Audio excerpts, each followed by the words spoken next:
This video is dedicated to a couple of people. Maybe you're one or both. One, parents who maybe feel a little guilty using their precious time to veer away from maybe a really helpful nonfiction book to read a fictional book. Or maybe you're a homeschooling parent, and yes, you see the value in their especially very formative homeschooling years to read books like The Life of George Washington, Up from Slavery, Four American Naval Heroes. But what about the time that they're taking, homeschool time, reading things like Tom Swift or The Rover Boys or The Tale of Patty Muskrat? Are you wondering what exactly is the value there? Could that time be better spent on something else? If you're the kind of parent that just really likes nonfiction, really likes curriculum, textbooks, well then this video is for you, and stay tuned because I have a workshop that I'll be announcing later on that I think you might also really enjoy. So let's get started in this video with, yes, 5 benefits of reading fiction. I hope to persuade you in this video to let go of the guilt and not just embrace it, but understand the educational value and what it contributes to humanity. So let's get started. Hi there, welcome back. And if you're new here, welcome. My name is Karen and I like to help families like yourselves achieve sustainable and enjoyable homeschooling. And a big part of that is a self-teaching methodology like the Robinson curriculum, as well as learning through books, through living books. And one of the reasons why I really love the Robinson curriculum's book list is because they do a great job of mixing in, yes, autobiographies and poetry, nonfiction books, as well as the classics, and yes, especially in the early years, really fun books for kids, because they know in order to raise a lifelong learner, someone has to enjoy reading, and the best way to achieve that is by mixing in some really fun books in the mix. And the reason why I can make the claims I did at the beginning of the video is because I used to be one of those parents myself who would feel guilty taking time away from nonfiction to read a classic, because I know if I'm reading The Power of Positive Thinking, NLP in 21 Days, or How to Talk to Anyone, these are skills that I can learn and apply to my life right away. I see the value in it. So yes, I would feel a little guilty taking time to read maybe some fiction. However, as I started experimenting with it, you know what? I realized that, hey, reading historical fiction, Eliza Hamilton, one of my favorite historical fictions, I really learned a lot about the kind of wife and woman that I wanted to be. Same thing with Around the World in 80 Days. It really impacted me as to how to control myself in stressful situations, just that coolness, right? So there's different things that you learn from fiction books that might not seem like a step-by-step how-to apply to your life, but there is a lot of value there, and it's the same thing with kids as well. All right, so now let's jump in with 5 reasons to make the case for reading fiction. Reason number 1 is that reading fiction helps children learn to interpret and infer. So when you read nonfiction, it's very clear the information that they're trying to convey. However, it's not always the case when it comes to fiction. The information is not always clear. Sometimes it's obscure, it's intentionally leaving things out. And then you as a reader have to put things together and fill in gaps and holes, such as, I wonder, what that character looks like, or what's the motivation behind doing that. There's so many unanswered questions there that you as a reader then have to, mentally put together. And so think of it as every time you do this when you read a book, it's sort of like mental weightlifting, and you're just kind of increasing the weight and getting stronger. And this is helping kids with their cognitive abilities. Number 2, and something that I think is even more critical, very important in 2022, is that it helps readers with their creativity. I know we kind of gloss over this sometimes, but creativity is a skill, one that can and should be nurtured.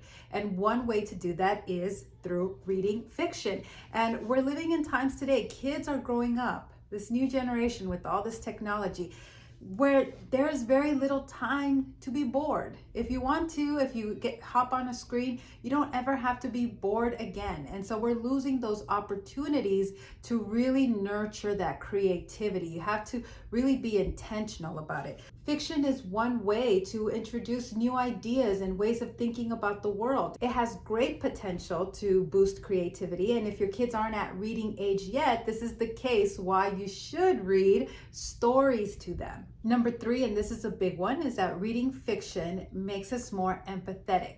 Now, when you read nonfiction or kids are reading textbooks, they approach it very analytical, critical, in judgment, that type of thing. However, when they're reading fiction, they're connecting with the characters and it draws out different things, and we're learning about empathy. And I think a lot of times there are certain positions that are very polarizing, that when you present someone with the facts, it doesn't really, again, they're just approaching it analytical. They've made up their mind, and so it's not really budget. It doesn't really have an effect on them. However, if they were to talk to someone who maybe went through that kind of experience and the regrets and the pain, or somebody who survived something, that connection, that empathy often has greater chance of switching someone, persuading them to change their position. So that can happen as they read books. So that's a difference between a textbook and a living book. And this isn't on the list either, but there is such a thing as literary therapy,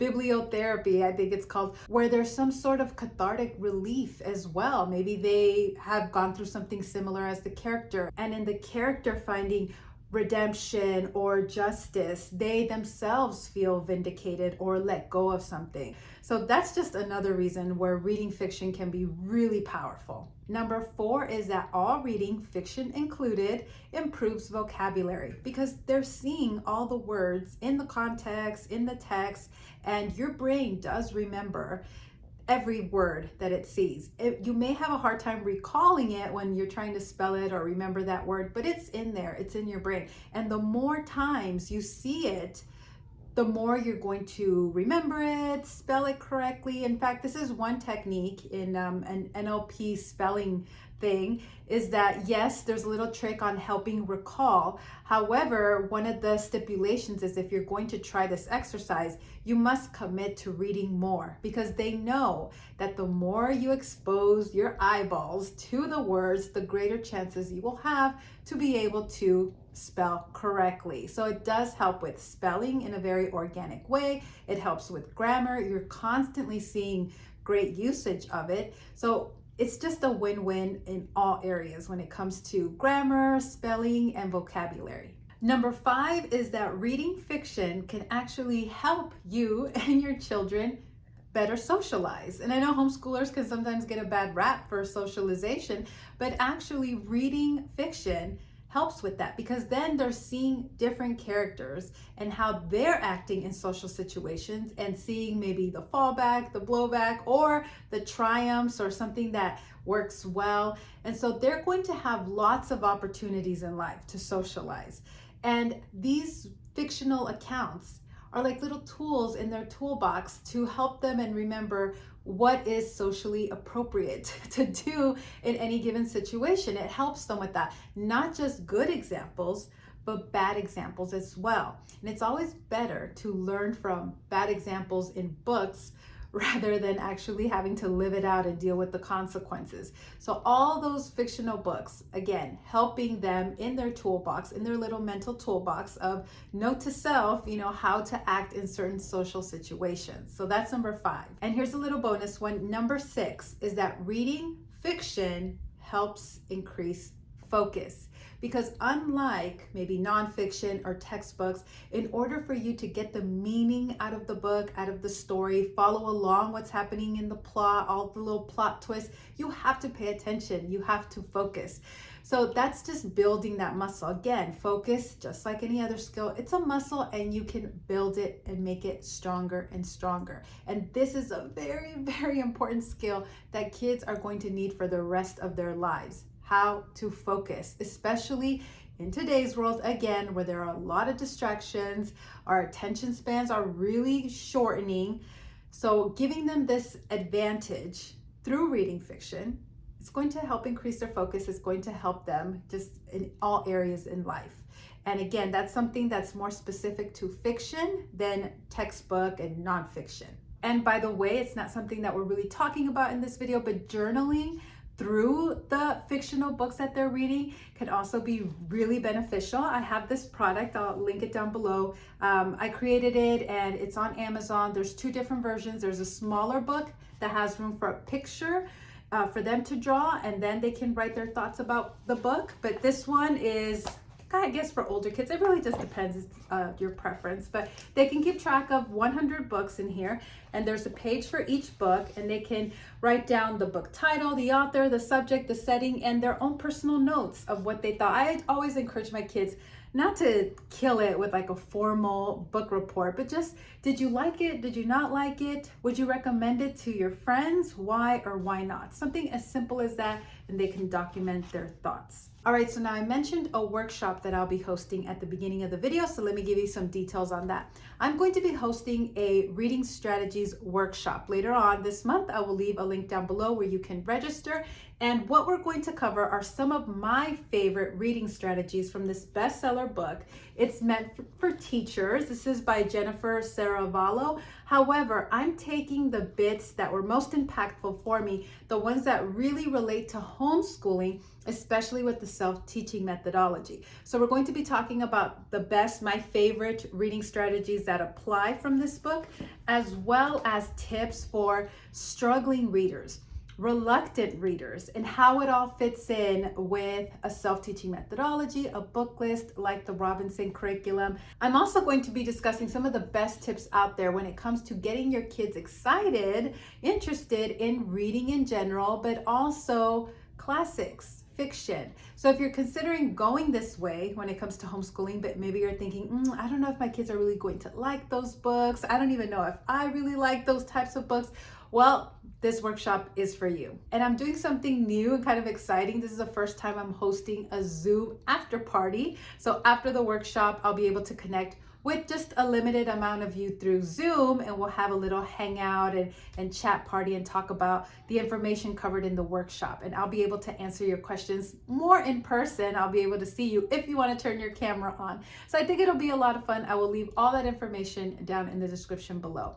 Thank you so much for watching this video. Now, I think you would really like this video when it comes to books. However, YouTube's algorithm thinks you would like this video instead. So whichever one you choose, I will see you there. Bye for now.